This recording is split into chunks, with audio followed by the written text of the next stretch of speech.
A biker finds a sketchbook tossed behind a dumpster. Inside aren't random drawings, but precise portraits of every man in the club, marked with scars, habits, and details no outsider should know.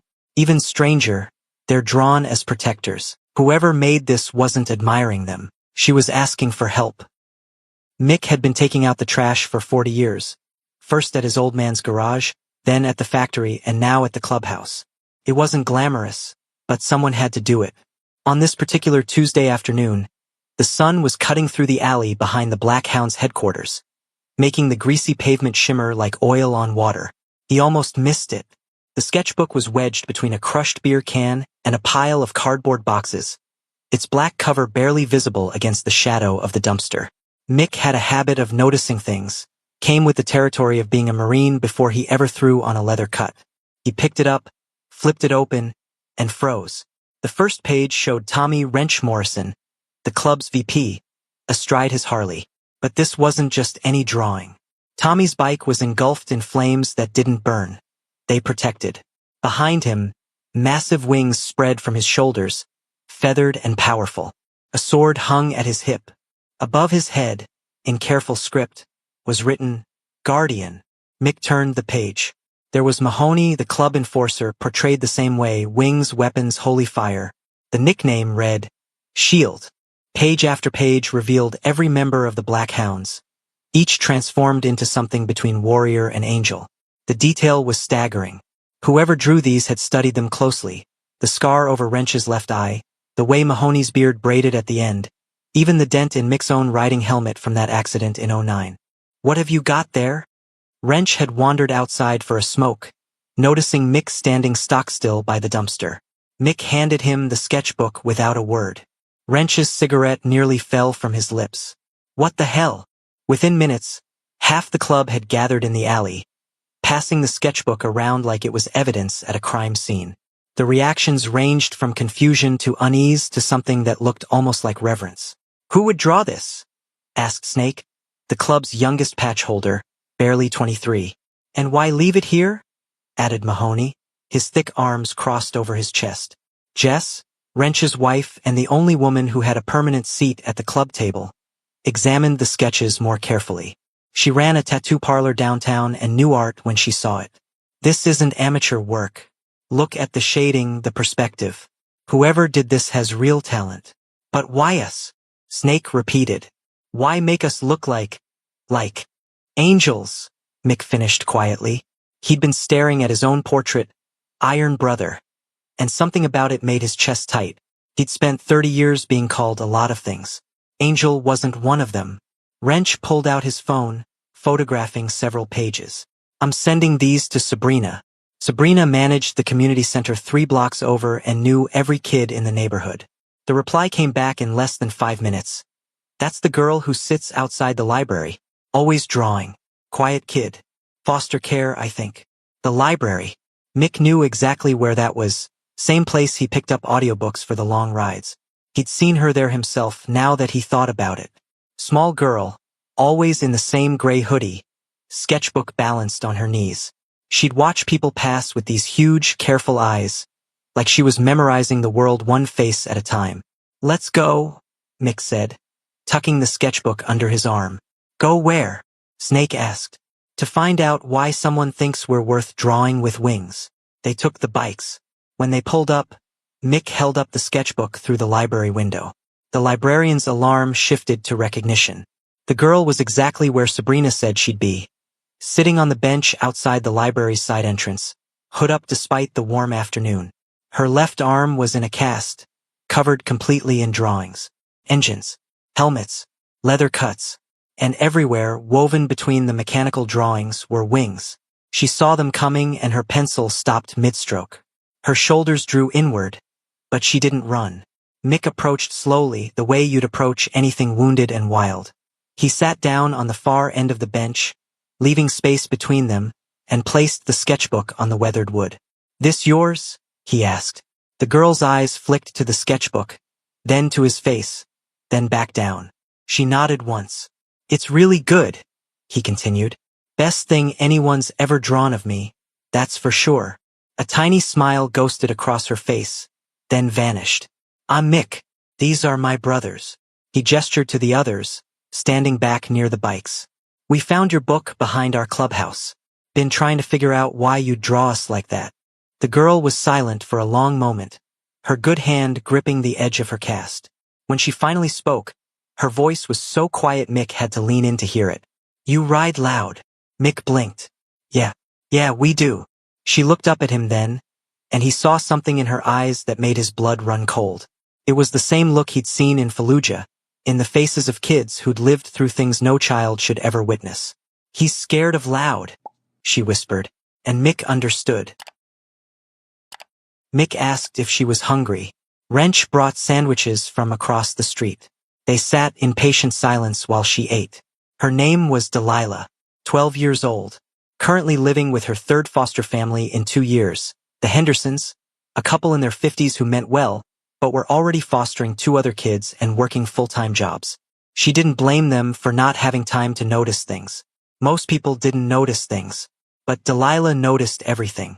She'd been watching the Black Hounds for 6 weeks, learned their routines, their bikes, their faces, started drawing them because that's what she did when she was afraid. She drew the things she wished were real. What are you afraid of? Jess asked gently. She joined them on the bench, sensing the girl might respond better to another woman. Delilah's jaw tightened. She set down her sandwich and pulled a folded piece of paper from her hoodie pocket. It was a printout from the Department of Corrections website. Inmate release schedule. A name was highlighted in yellow, Fred Vance. Release date, 60 days from now. My mom's ex-boyfriend, Delilah said, her voice still barely above a whisper. He lived with us for 2 years.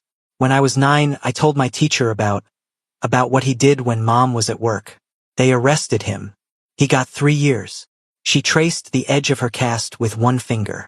He broke my arm on his way out the door. Told me he'd finish what he started when he got back. The words hung in the air like smoke. Mick felt his hands curl into fists, nails digging into his palms. Beside him, Mahoney had gone very quiet, the dangerous kind of quiet. Where's your mom now? Wrench asked. Rehab. 4th time. She chose him over me. There was no emotion in Delilah's voice when she said it, which somehow made it worse. Social worker says she's doing better, but... She shrugged. Doesn't matter. He knows where I am. Foster placements are supposed to be confidential, but he has friends. People who owe him things. And the police? Jess pressed. They said they'll investigate if he makes contact. If. Delilah looked at each of them in turn. I've been moved 3 times because people got scared. First family heard he was asking around the neighborhood. Second family found him waiting outside their house one night. He didn't do anything. Just stood there under the streetlight, watching. They called the cops, but he was gone by the time they arrived. Third family. She swallowed hard. They just said they couldn't handle the stress. So the Hendersons don't know, Mick concluded. Delilah shook her head. If I tell them, they'll send me somewhere else. And the next place and the next place. I'm tired of running. I'm tired of being scared in houses where nobody really sees me. She opened the sketchbook to a page near the back. Herself surrounded by grasping shadows, the bikers circling her with wings spread wide. I watched you for weeks, she continued, something stronger entering her voice. I saw how people cross the street when you ride by, how they look away when you walk into stores. Even the guys who hang out behind the liquor store, the ones who scared me, they don't mess with you. She looked directly at Mick. You ride loud. Your engines sound like thunder, like something unstoppable. And I thought if maybe you knew, if you saw me, if I could just... Her voice cracked. He's scared of loud things. He's scared of being noticed. He does everything in quiet corners where nobody's watching. And you figured a motorcycle club isn't exactly known for being quiet, Wrench said softly. I figured you were my last chance. Delilah's eyes were bright with unshed tears. I know it's stupid. I know you don't know me, but I didn't know what else to do. I can't fight him. The system can't protect me. So I drew what I wished was true, that someone would stand between me and the bad thing coming. Glances passed between the club members, entire conversations happening without words. Mick had been with the Black Hounds for 15 years. He knew what his brothers were thinking without a single word being said. They'd all been broken by something once. That's why men joined clubs like this, to find the family blood didn't give them, to stand with people who understood that sometimes the world ground you down and you needed brothers to help carry the weight. Finally, Mahoney spoke, his gravel voice cutting through the quiet. What do you need, kid? Delilah looked surprised, like she'd expected rejection or pity or promises nobody could keep. I need to not be alone when he comes. I need people who won't run. She gestured helplessly. I need loud. Mick picked up the sketchbook, looking at his own portrait again. Iron brother. Maybe she saw something in them they'd forgotten they had. How are you with custom paint jobs? He asked. Delilah blinked, confused by the change in subject. What? We need someone to design decals for the bikes. Someone with actual talent instead of Mahoney's nephew, who can barely draw stick figures. He looked at her seriously. It's paid work. Cash under the table until we sort out the legal stuff. Room at the clubhouse if you need it. We've got a storage area we've been meaning to convert anyway. You're offering me a job? Delilah's voice was incredulous. We're offering you a place, Jess corrected. The job comes with it. Think of it as an exchange. You make us look good, we make sure you're safe. Deal? Delilah stared at them. This circle of leather-clad bikers who'd somehow become exactly what she'd drawn them to be. Deal, she whispered. Delilah smiled, and this time it reached her eyes. The dusty space transformed over 3 days. White walls, a second-hand desk from the thrift store, proper lighting rigged up by Snake who'd worked as an electrician before the club. Delilah moved in on a Saturday with everything she owned fitting into 2 garbage bags and a backpack. The Hendersons signed the guardianship papers without resistance. Delilah settled in like she'd been waiting her whole life for a place that felt solid. She converted the desk into a workstation, covering it with pencils, markers, and the tablet Jess had given her from the tattoo shop's old equipment. Within a week, she'd designed 3 custom tank decals that Wrench immediately ordered into production. But it was the mural that really announced her presence. Mick found her one morning at dawn, standing on a ladder in the main room, sketching directly onto the wall in chalk. By afternoon, she'd convinced him to let her paint it. By evening, the entire club had gathered to watch her work. The mural showed their fallen brother, Jimmy Ghost Martinez, who'd gone down in a highway accident 2 years prior. But Delilah hadn't just copied a photo. She'd painted him mid-ride, his bike tilting into a curve, and behind him, rendered in silver and gold, were all the brothers he'd left behind, watching over him, their hands raised not in goodbye but in salute. At the bottom, in elegant script, she'd written his road name and the club motto, Ride Forever. Mahoney cried openly. The others stood silent, several wiping their own eyes. How did you know? He asked Delilah, his voice thick. You never met Ghost. I listened, she said simply. You all talk about him like he's still here, so I painted him that way. She became part of the rhythm after that. Mornings, Mick tutored her in math at the bar counter while the coffee brewed. Afternoons, she worked on designs or attended online classes for her homeschool program. Evenings, she'd sit in the garage watching the brothers work on bikes, sketching their hands as they adjusted chains and torqued bolts. Jess brought her to the tattoo parlor twice a week, teaching her about ink and skin and the responsibility of permanent art. Delilah laughed at Wrench's terrible jokes. She learned to play pool from Snake, who let her win exactly twice before deciding she'd earned real competition. She started talking more, her voice growing stronger, filling the space around her instead of disappearing into it. 43 days after she'd moved in, Delilah stayed late at Jess's shop, working on a design for a client's sleeve. Jess drove her back to the clubhouse around 9, pulling up to find only 3 bikes in the lot. Quiet night. Most of the brothers were at a rally 2 towns over. You good? Jess asked, watching Delilah gather her sketchbook. Always am here, Delilah replied, and she meant it. 20 minutes after Jess left, Delilah's phone rang. Unknown number. Against Mick's warnings, she answered. Heavy breathing. Then a voice she'd spent 3 years trying to forget. Hey there, little artist. Heard you've been busy. The phone slipped from her hand, clattering on the concrete floor. Fred Vance. But he wasn't supposed to be out yet. 17 days early. Good behavior, the voice on the phone had said. Good behavior. Got out this morning, he continued, and she realized the call was on speaker. her phone face up on the ground, his voice filling the garage. Thought I'd swing by the Henderson place. Surprise you. But guess what? You're not there anymore. They said you moved in with family friends. Now what family friends would those be? I'm real curious about these new friends of yours. About where my girl's been sleeping. I'm not your girl, she whispered to the empty garage. What was that? Speak up. You always were too quiet. Gonna have to fix that when we... She grabbed the phone and ended the call, hands shaking so badly she nearly dropped it again. Her breath came in short gasps. The walls felt like they were closing in, and suddenly the clubhouse, her safe place, her sanctuary, felt like a trap. He knew. Somehow he knew she wasn't at the Hendersons anymore. Which meant he was looking. Which meant he'd find her. Delilah ran. She didn't think.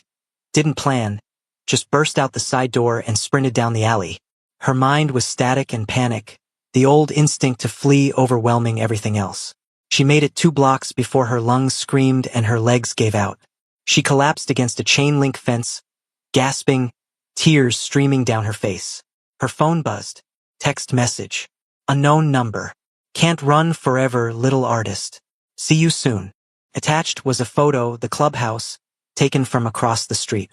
Taken tonight. He was here. He'd found her. He was watching.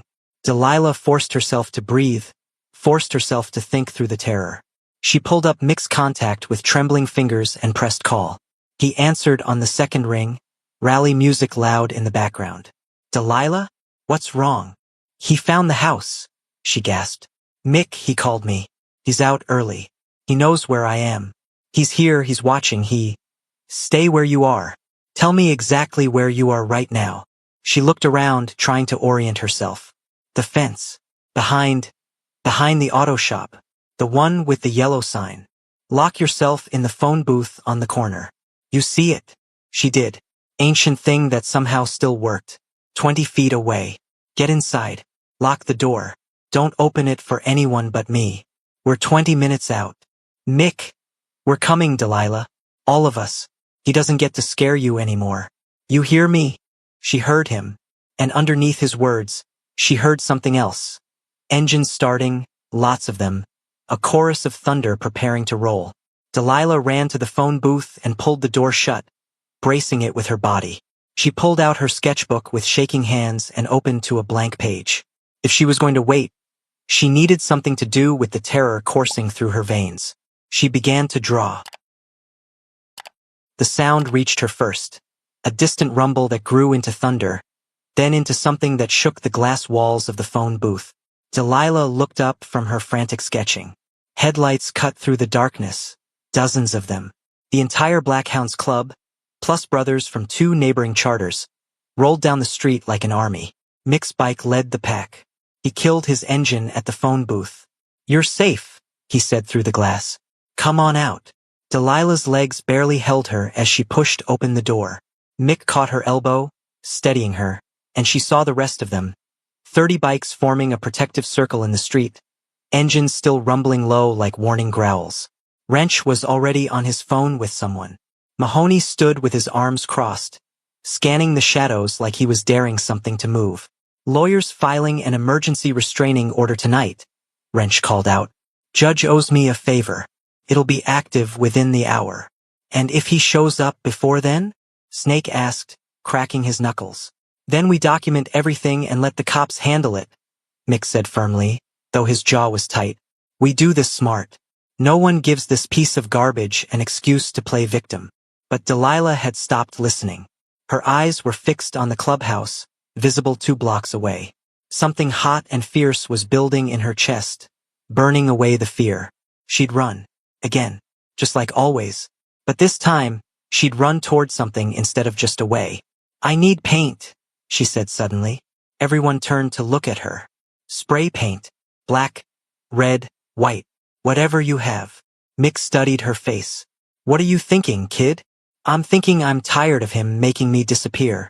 Her voice was stronger now, fed by anger instead of terror. I'm thinking he operates in shadows because he's counting on nobody seeing. So let's make sure everyone sees. 20 minutes later, Delilah stood in front of the clubhouse wall. For cans of spray, paint at her feet, and half the club watching from a respectful distance. Her hands had stopped shaking. The panic had crystallized into purpose. She started with his face, Fred Vance, drawn from memory in harsh black lines. No angel wings for this portrait.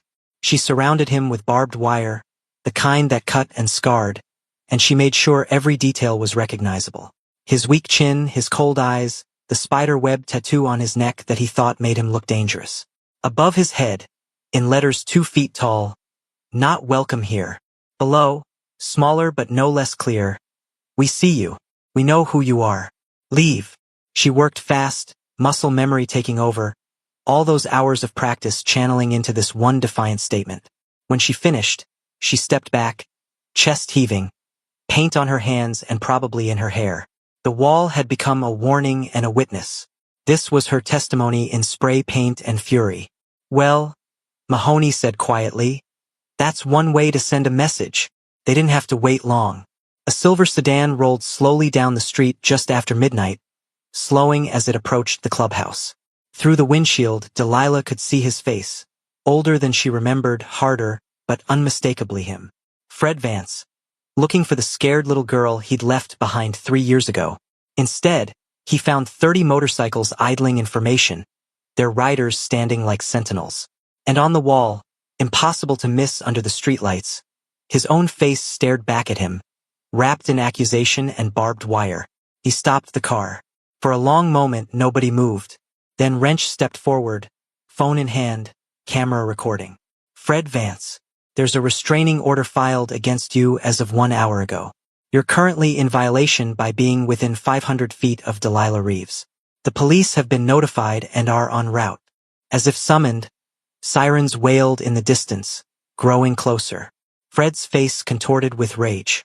He threw open his car door, stepping out. "You can't keep her from me. She's nothing. She's under our protection," Mick interrupted, his voice carrying the weight of absolute certainty.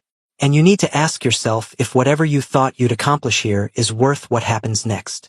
2 patrol cars rounded the corner. The officers assessed the scene and moved quickly.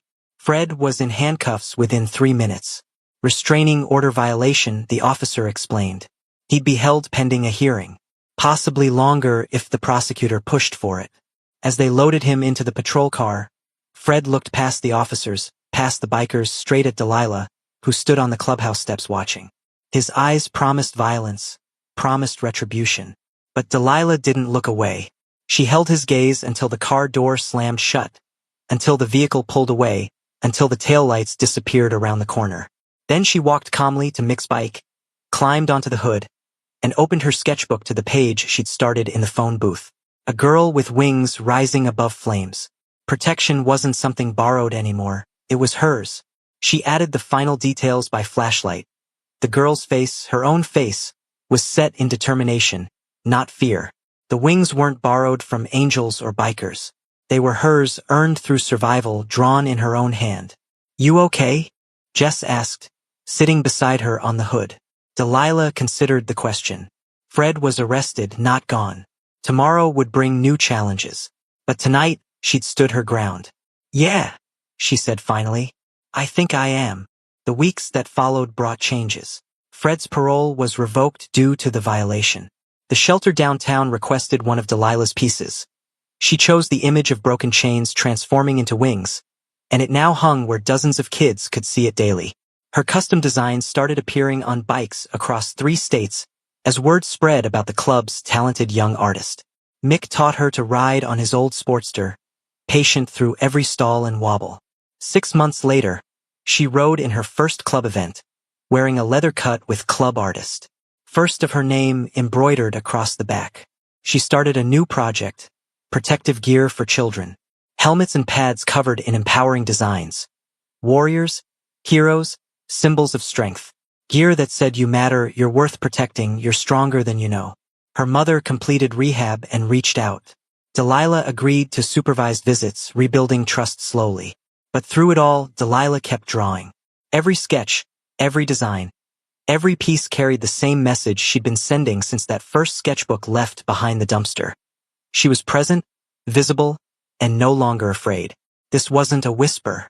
It was a roar, loud as thunder, impossible to ignore. just like the family that taught her how. Delilah found her voice through art and her family on the road. Sometimes the people who save us don't look like heroes, they look like family. What would you do if you saw someone silently asking for help? Share your thoughts below. And if this story moved you, subscribe to Embrace the Journey for more stories that remind us why compassion matters. See you in our next video.